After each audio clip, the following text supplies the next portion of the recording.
Assalamualaikum warahmatullahi wabarakatuh. Perkenalkan, nama saya Fardinal, dosen program studi D3 Teknik Mesin, jurusan Teknik Mesin, Politeknik Negeri Padang. Pada saat ini saya akan menjelaskan mata kuliah yang saya ampu di program studi D3 Teknik Mesin, yaitu mata kuliah Keselamatan dan Kesehatan Kerja serta Lingkungan K3L dengan kode mata kuliah TME 3205. Mata kuliah ini merupakan mata kuliah yang diajarkan pada semester ganjil sebanyak 2 SKS. Adapun capaian pembelajaran pada mata kuliah K3L ini, yang pertama, mahasiswa mampu menjelaskan pengertian K3, tujuan K3, dan istilah-istilah yang ada di K3. Yang kedua, mahasiswa mampu menganalisa kecelakaan kerja. Yang ketiga, mahasiswa mampu menjelaskan kesehatan kerja dan penyakit akibat kerja. Yang keempat, mahasiswa mampu mengidentifikasi faktor-faktor bahaya di tempat kerja dan pencegahannya. Yang kelima, mahasiswa mampu menerapkan penggunaan alat pelindung diri. Yang keenam, mahasiswa mampu menerapkan ergonomi dan 5S di tempat kerja.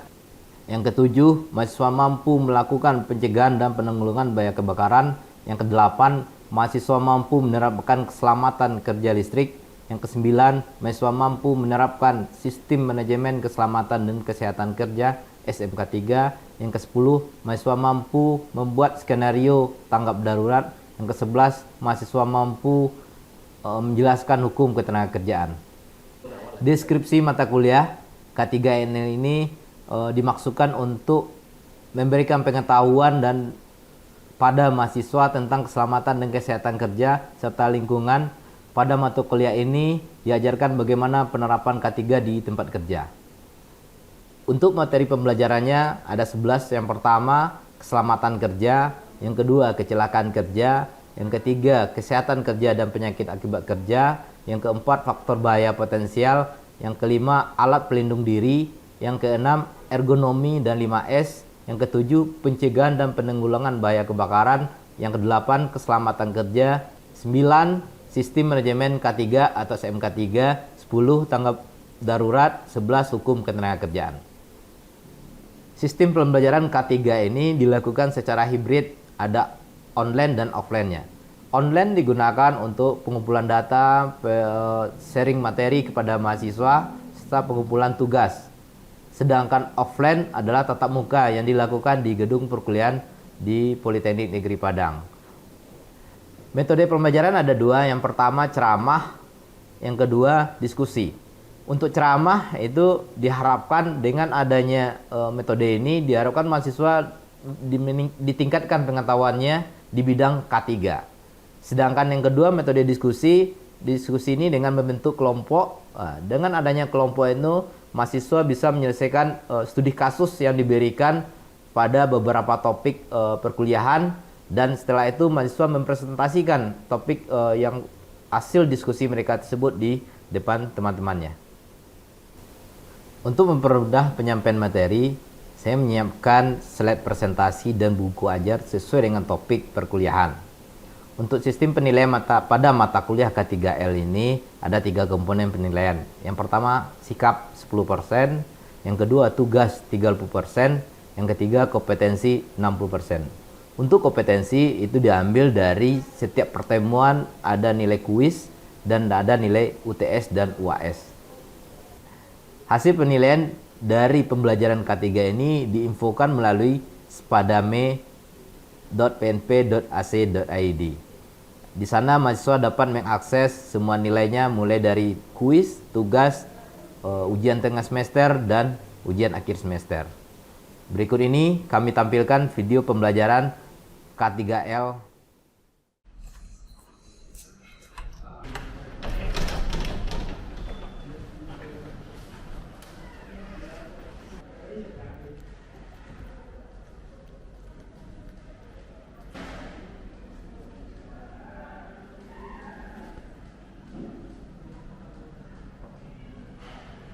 Oke, bismillahirrahmanirrahim. Assalamualaikum warahmatullahi wabarakatuh. Waalaikumsalam warahmatullahi wabarakatuh. Hari ini kita bertemu dalam mata kuliah Keselamatan Kerja, Keselamatan dan Kesehatan Kerja serta Lingkungan atau K3L pada pertemuan pertama, itu dengan topik dasar-dasar K3.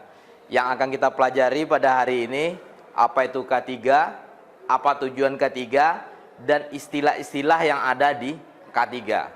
Nah, terakhir nanti kita akan evaluasi, ada kuisnya, ada tugasnya yang berhubungan dengan materi hari ini. Nah, mungkin kita masuk ke pertama itu, Bapak sedikit kasih gambaran tentang gambar situasi di tempat kerja. Kira-kira dari gambar ini K3-nya seperti apa? Ini kalau kita lihat sangat berantakan kan? Ya, ini ada, kita lihat aja dari orang yang naik di sini, dari ujung naik sini, udah kelihatan. Dia naiknya bukan pakai tangga, dia pakai tumpukan material yang tidak sejajar lagi. Naik dia ke sini. Ini kan membahayakan. Nah, terus berikutnya ini wanita, dia bawa file, jalan, dia nggak kelihatan di depannya kalau ada manhole atau lubang. Nah, ini namanya manhole istilahnya di orang teknik. Nah, terus satu lagi, ini bapak ini yang lagi bekerja mau ngasih peralatan ke temannya dengan cara dilempar. Terus ini tidak pakai kacamata, dia mau ngelas tidak pakai kacamata. Bapak ini mau naik tangga sebelah tangan, bawa material. Satu lagi. Nah, ini kan K3-nya sangat tidak bagus. Begitu juga kabel-kabel yang ada di sini. Ini akan menghalangi berjalannya. Nah, yang lebih parah ini yang ini. Dia bawa forklift, tapi di barang yang ada di depannya lebih tinggi dari operator. Nah, itu masalah di bidang K3 ini. Jadi K3 yang seperti ini akan menimbulkan kecelakaan. Ujung K3 itu kan hanya itu. Kecelakaan kerja dan penyakit akibat kerja. Itu dari gambar ilustrasi ini. Sebenarnya lebih banyak lagi nih. Mungkin kita lihat ini ada tabung gas. Nah, taruhnya di jalanan. Sebenarnya harus di pinggir. Ini tumpukan material di tengah. Ini mengangkat material, ada orang di bawahnya. Nah, ini sangat banyak sekali. Jadi ini akan kita temui di tempat-tempat kerja nantinya. Untuk itu Anda harus paham seperti apa yang harus kita lakukan di lokasi tempat kerja tersebut. Nah, dengan yang paham pertama kita harus tahu dulu apa itu K3, apa tujuan K3, dan apa istilah-istilah yang ada di K3 tersebut. Nah, pertama, dasar hukum dari K3. Dasar hukum tertinggi di negara kita adalah Undang-Undang Dasar tahun 1945. Itu ada di pasal 27 ayat 2. Bunyinya, tiap-tiap warga negara berhak atas pekerjaan dan penghidupan yang layak bagi kemanusiaan. Salah satunya pekerjaan yang layak adalah orang yang di tempat kerja itu dia mendapat hak tentang K3-nya. Jadi dia masuk kerja tidak ada celaka, sehat. Keluar dari tempat kerja seperti itu juga. Tidak ada yang cacat, tidak ada yang luka, dan tidak ada yang sakit keluar dari tempat kerja. Itu sudah dilindungi dari Undang-Undang Dasar tahun 1945. Oke, berikutnya di bawahnya, di bawah Undang-Undang Dasar ada undang-undang. Hukum tertinggi kan tingkatannya Undang-Undang Dasar, undang-undang. Terus ada peraturan pemerintah, ada keputusan presiden, ada peraturan presiden. Nah, ini undang-undang itu Undang-Undang Nomor 13 tahun 2003, Undang-Undang tentang Ketenagakerjaan. Berikutnya ada Undang-Undang Nomor 1 tahun 1970, Undang-Undang Keselamatan Kerja. Nah, umur undang-undang ini sekarang udah tahun 2023, berarti udah 53 tahun umurnya. Belum ada update undang-undang. Ini masih disebut undang-undang sakti untuk bidang K3.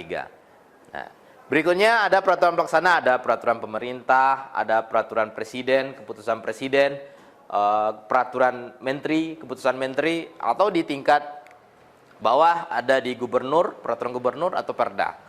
Jadi itu yang menjadi dasar hukum dari pelaksanaan K3 di Indonesia. Itu yang harus kalau terjadi kesalahan dalam K3, pelanggaran K3 mengacu ke dasar hukum tadi. Udah ada sanksi di sana. Oke, ini kita lihat. Nah, ini yang tadi ya penjelasan dari undang-undang tadi. Tiap-tiap warga negara berhak atas pekerjaan dan penghidupan yang layak bagi kemanusiaan. Undang-Undang Nomor 13, ini dia. Yang pertama, setiap pekerja atau buruh mempunyai hak untuk meroleh perlindungan atas keselamatan. Atas K3. Itu ada di Undang-Undang Nomor 13 tahun 2003. Jadi kita dilindungi semuanya. Nah, Terus moral kesusilaan, nah ini perlakuan sesuai dengan harkat dan martabat manusia serta nilai-nilai agama. Ini dasar hukum dari pelaksanaan K3 di Indonesia. Terus melindungi keselamatan pekerja, buruh guna mewujudkan produktivitas kerja yang optimal diselenggarakan upaya K3. Itu ada juga di Undang-Undang Nomor 13 Tahun 2003. Jadi itu yang menjadi dasar hukum dalam pelaksanaan K3. Sekarang kita lihat, apa itu K3? Definisi K3. Definisi K3 itu ada dua. Yang pertama secara filosofi, yang kedua secara keilmuan. Kalau secara filosofi, pemikiran dan upaya untuk menjamin keutuhan dan kesempurnaan tenaga kerja dan manusia pada umumnya, baik jasmani maupun rohani. Nah, jadi di sini ada dua di sini, tenaga kerja dan manusia. Kalau tenaga kerja, orang yang bekerja di sana kan. Misalnya kita karyawan PT A, kita bekerja di sana, itu kita karyawan. Tapi kalau manusia, bisa kita nanti mahasiswa, kita PKL nanti di PT B misalnya, kita masuk ke sana. Kita sebagai manusia di sana, bukan tenaga kerja. Berarti harus juga dijamin keutuhan dan kesempurnaannya. Jadi itu pengertian K3. Baik secara jasmani maupun rohani. Kalau jasmani udah tahu, tidak ada yang luka, lecet, cacat, itu kan jasmani. Kalau rohani, ya tidak ada yang stres. Keluar dari tempat sana tidak ada yang stres. Nanti kan kita mahasiswa kita nanti kan PKL atau magang.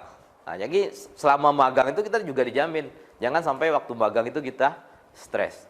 Itu maksud dari definisi K3 secara filosofi. Dan juga merupakan hasil karya dan budaya menuju masyarakat adil, makmur, dan sejahtera. Ini sesuai dengan tujuan negara kita.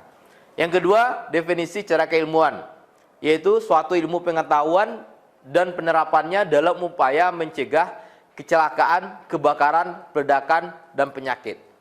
Jadi upaya mencegah. Jadi ilmu pengetahuan dan penerapannya upaya mencegah. Bagaimana mencegah dari kecelakaan? Ya contohnya di jalan raya, mencegah kecelakaan pakai helm kan, dengan membawa kendaraan dengan kecepatan yang tidak tinggi.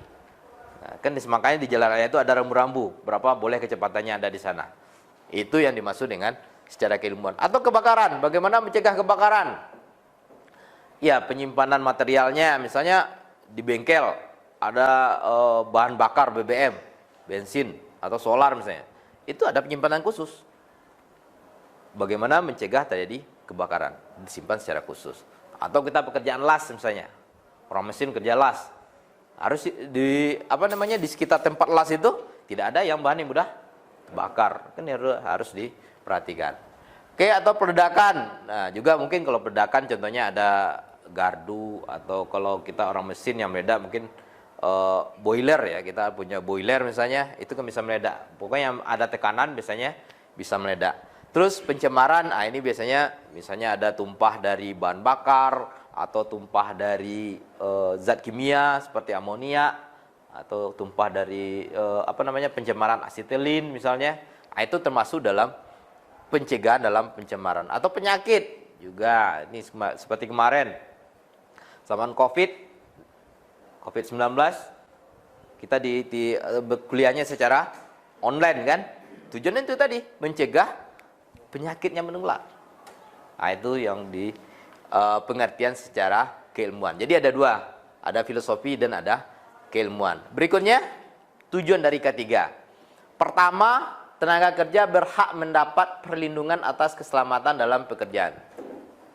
Jadi tujuan K3 itu ada 3 cuma. Yang pertama, tenaga kerjanya berhak mendapatkan perlindungan. Jadi tenaga kerja ya tadi ya, orang yang bekerja.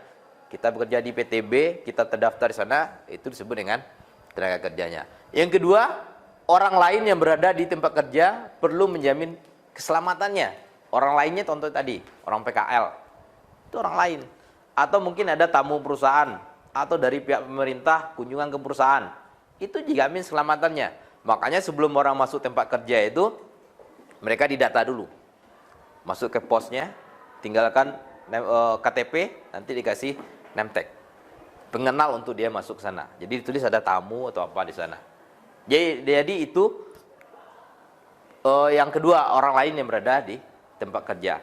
Berikutnya, sumber-sumber produksi dapat dipakai secara aman dan efisien.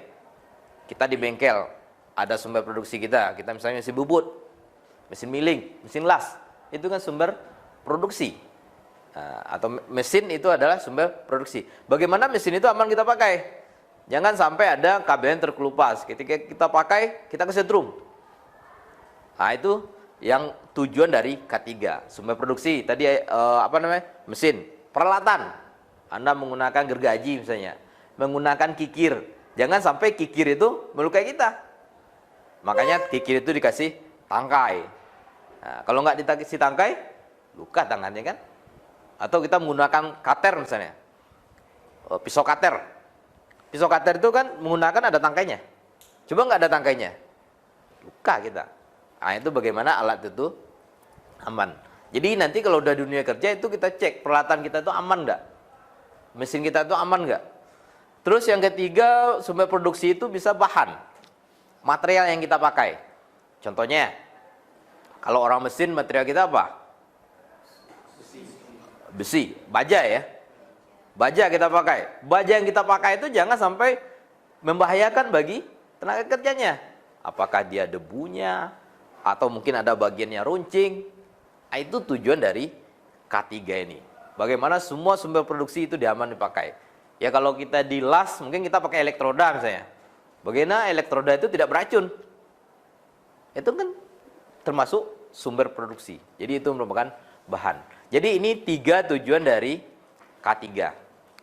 Berikutnya, ini keselamatan, yaitu pengendalian kerugian dari kecelakaan. Jadi yang dikendalikan adalah kecelakaannya.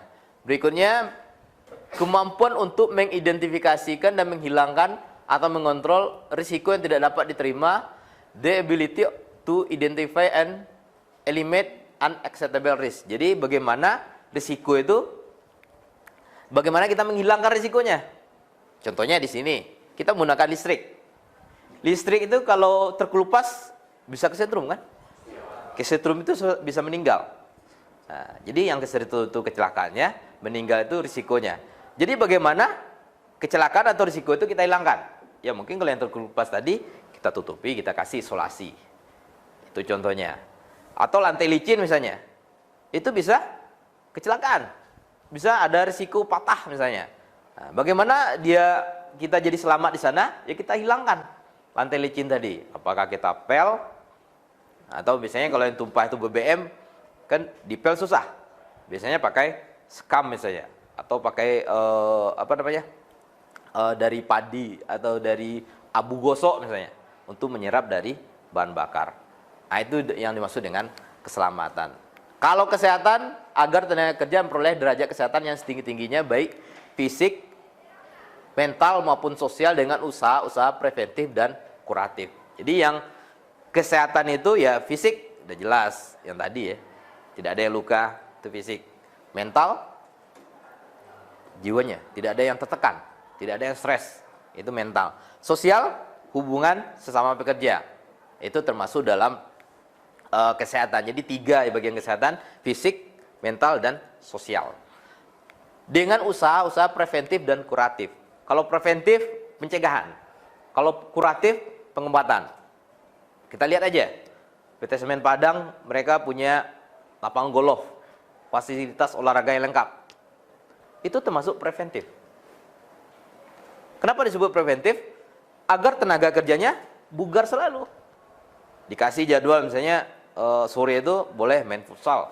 Mereka malah sampai punya lapangan golf kan. Punya lapangan sepak bola sendiri. Lapangan bulu tangkis, lapangan tenis, kolam renang. Nah, lengkap kan? Itu tadi. Untuk pencegahan gangguan kesehatan. Kalau kuratif, PT Semen Padang juga kita contoh. Mereka punya rumah sakit sendiri. Itu termasuk untuk kuratif. Jadi ketika tenaga kerjanya sakit, cepat diatasi, cepat diobati. Jadi sakitnya tidak lama. Jadi kalau sakit lama kan lama hilang hari kerja. Nah, tapi kalau sakitnya cepat sembuh, hilang hari kerjanya sedikit. Jadi itu yang kuratif. Atau kita di kampus, kita di sini juga punya poliklinik misalnya. Itu termasuk kuratif. Kalau preventif mungkin kita punya fasilitas olahraga juga, ada lapangan basket. Atau karyawannya disewakan lapangan di luar, lapangan futsal misalnya. Itu termasuk dalam preventif. Jadi itu ya secara kesehatan. Sasarannya adalah manusia atau tenaga kerja. Oke, nah ini mungkin sedikit ini istilah-istilah yang harus kita perhatikan. Jika Anda berpikir peraturan keselamatan cuma bikin repot, misalnya kita disuruh pakai helm, pakai sepatu safety, kita menganggap itu repot. Tapi pikirkan yang di bawahnya. Pikirkan repotnya kalau Anda mengalami kecelakaan.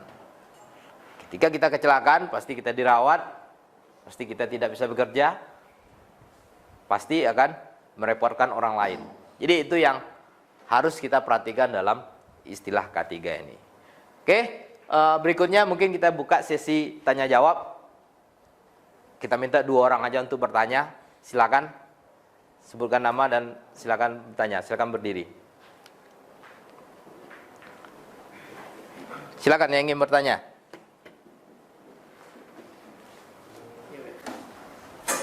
Oke, Hafik, silakan. Assalamualaikum warahmatullahi wabarakatuh. Waalaikumsalam warahmatullahi wabarakatuh. Perkenalkan, nama saya Hafiz Zaki Fernando, kelas 2B. Jadi pertanyaan saya begini Pak, tentang Undang-Undang K3. Apakah diperbolehkan sebuah perusahaan membuat SOP K3-nya sendiri Pak? Nah, jika diperbolehkan, apakah itu harus melalui analisa dan pendampingan ahli K3 dulu atau bagaimana? Sekian Pak. Terima kasih Pak. Oke, terima kasih Hafik. Kita tampung dulu satu pertanyaan ini. Jadi bagaimana membuat SOP itu? Apakah harus disahkan oleh ahli K3 atau seperti apa? Sebenarnya SOP itu tidak harus oleh ahli K3. Yang penting memenuhi kriteria yang diharuskan dalam sebuah SOP. Contohnya, misalnya kalau di SOP kita bekerja di mesin bubut misalnya. Ketika sudah terpenuhi peralatan safety-nya apa, langkah kerjanya jelas, itu dah tidak perlu kita sahkan oleh ahli K3 SOP yang ada tersebut. Cukup dinilai oleh atasannya aja. Atasannya baca, dah tanda tangan. Berarti SOP itu udah bisa dipakai. Jadi itu ya. Kalau SOP itu tidak harus oleh orang yang ahli K3 bikinnya. Justru yang sebaliknya, yang bikin SOP itu orang yang bekerja di sana langsung. Karena dia yang tahu kan? Dia yang tahu langkah kerjanya seperti apa. Nah, jadi tadi bertanya tentang SOP. Ketika ada SOP, ada namanya izin kerja, work permit. Jadi izin kerja ini untuk pekerja yang tidak ada SOP-nya. SOP ini dibuat jika pekerjaan itu rutin. Kalau pekerjaannya sekali-sekali, misalnya orang maintenance. Orang maintenance mau servis AC di sini, bikin izin kerja dulu. Karena tidak cukup dengan SOP. Karena ketika dia bikin SOP, dia perbaiki AC di sini dengan AC di ruang sana, berbeda. Bahayanya berbeda. Nah, jadi kalau bikin JSA, itu biasanya orang K3 itu yang tahu. Tapi kalau bikin SOP, langsung tenaga kerja itu sudah bisa. Oke, terima kasih Apik. Mungkin ada lagi yang ingin bertanya? Silakan. Abdel. Silakan. Hilang. Assalamualaikum warahmatullahi wabarakatuh. Ya, waalaikumsalam warahmatullahi wabarakatuh. Perkenalkan, nama saya Galang Risto Dante dari kelas 2B. Baiklah, saya akan bertanya Pak. Untuk K3 sendiri sudah ada undang-undangnya. Jadi ada enggak badan pemerintah yang menjalankan undang-undang tersebut Pak? Oke, terima kasih Gilang. Jadi ada badan pemerintah yang mengawasi pelaksanaan undang-undang. Jadi untuk melaksanakan undang-undang ini di Undang-Undang Nomor 1 itu sudah ada 2 orang yang mengawasi di sana. Yang pertama ada namanya petugas K3. Yang kedua ada namanya ahli K3. Kalau ahli K3, orang yang ditunjuk oleh pemerintah, dilatih, diberikan diklat, nanti lulus diklat, mereka ditempatkan di perusahaan. Kalau petugas K3, orang yang dilatih pemerintah, tapi dia merupakan pegawai negeri yang ada di Dinas Tenaga Kerja. Sekali-sekali dia datang ke perusahaan untuk mengawasi pelaksanaan K3. Yang mengawasi langsung namanya ahli K3, yang mengawasi dari dinas namanya petugas K3. Ini orangnya sama-sama dilatih, cuma tempat kerjanya aja berbeda. Kalau ahli K3 biasanya karyawan perusahaan. Kalau petugas K3 adalah PNS. Nah, kalau badannya mengawasi adalah di bawah Dinas Tenaga Kerja. Kalau di pusat Kementerian Tenaga Kerja, mereka punya direktorat sendiri. Namanya Direktorat Jenderal Pengawasan Norma K3. Kalau di pusat, kalau di daerah, di provinsi, di bawah Dinas Tenaga Kerja. Itu ada sub bidang namanya, bidang K3-nya. Kalau di kota, sama dengan yang di provinsi. Dia sama-sama di bawah dinas. Oke, mungkin itu untuk pertemuan kita hari ini. Sebelum kita ini, untuk mengetahui berapa pemahaman terhadap materi ini, silakan buka Spada kita. Kita ada kuis di sana.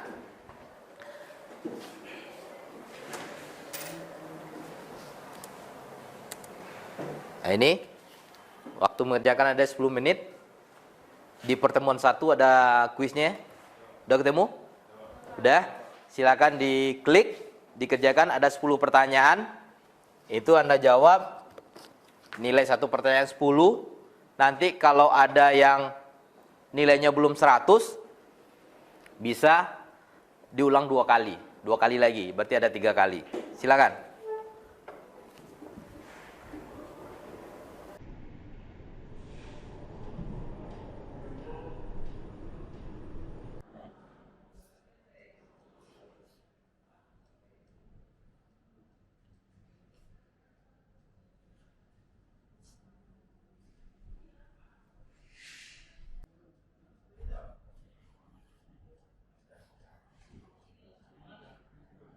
Oke, udah ada yang selesai.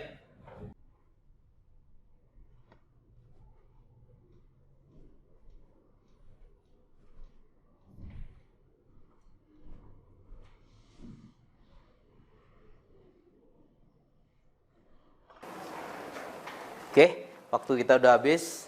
Nah, silakan bagian nilai ini mungkin bisa dipelajari lagi. Nah, untuk pertemuan hari ini kita cukup. Kuis mudah. Mungkin satu lagi yang harus Anda kerjakan. Silakan kerjakan tugas. Kita amati di bengkel itu, saat praktikum di bengkel Anda amati. Cari istilah-istilah yang ada di istilah-istilah K3 yang terdapat di bengkel tersebut. Eksidennya kira-kira apa? Nah, tugas itu Anda kerjakan, nanti diupload di Spada. Udah ada Bapak sediakan tempat upload tugasnya. Mungkin cukup hari ini pertemuan kita. Bapak akhiri. Assalamualaikum warahmatullahi wabarakatuh. Waalaikumsalam warahmatullahi wabarakatuh. Demikianlah deskripsi singkat saya. Semoga memberikan gambaran dalam bidang pendidikan dan pengajaran. Pesan saya, selalu berinovasi dan menjadi orang yang bermanfaat. Saya Fardinal pamit undur diri. Semoga video ini bermanfaat. Assalamualaikum warahmatullahi wabarakatuh.